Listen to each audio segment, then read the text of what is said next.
하루가 다르게 확진자가 쏟아져 나오자 정부는 대책 마련에 부심하고 있습니다. 우선 재택치료 활성화를 위해 생활비 지원을 늘리고 가족 격리 기간은 일주일로 줄이기로 했습니다. 이어서 김용재 기자입니다. 말 그대로 비상입니다. 급기야 수도권 병상 확보 상황이 확진자 증가세를 따라잡기 힘겹다는 진단이 나왔습니다. 오늘은 7,000명대를 돌파하는 등 확산세가 매섭습니다. 그 여파로 의료 대응 여력이 빠르게 소진되고 있습니다. 정부는 지속 가능한 의료 대응을 위해 재택치료 지원 강화에 방점을 찍었습니다. 우선 재택치료 행정 지원 인력을 늘리고 관리 의료기관도 의원급까지 확대합니다. 응급 상황에 대비한 이송 의료기관도 사전 지정하는 등 이송 체계도 정비하기로 했습니다. 또한 응급 상황이 아닌 경우에는 개인 차량과 방역 택시 등을 이용할 수 있도록 이송 체계도 오늘부터 확대합니다. 재택치료 환자 가족 등의 부담 완화를 위해 공동격리자의 관리 기간은 7일로 줄어듭니다. 재택치료자가 접종 완료자 등인 경우 가족 격리에 따른 지원금도 추가 지급하기로 했습니다.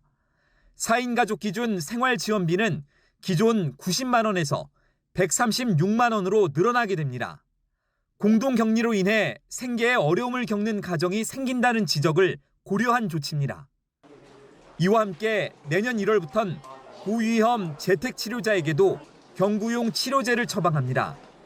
문재인 대통령은 가용 자원을 총동원해 방역 상황 안정화에 총력을 기울이라고 지시했습니다. 그러면서 적극적인 백신 접수를 거듭 당부했습니다. OBS 뉴스 김용재입니다. 논란이 일고 있는 청소년 방역 패스 문제를 정면 돌파하기 위해 윤해 교육부 장관이 나섰지만 학부모들의 반발은 꺾이지 않고 있습니다. 교육부의 백신 접종 설문조사 방식도 불만을 사고 있는데 시민단체들은 국가인권위에 진정서를 제출했습니다. 갈태웅 기자입니다. 시민단체 조사 결과 학부모의 93%가 반대한다는 청소년 방역 패스제. 이구 동성으로 백신 부작용 불안을 호소했습니다. 60%는 안전성이 확보되지 않는 한 자녀에게 백신을 맞히지 않겠다고 선언했습니다.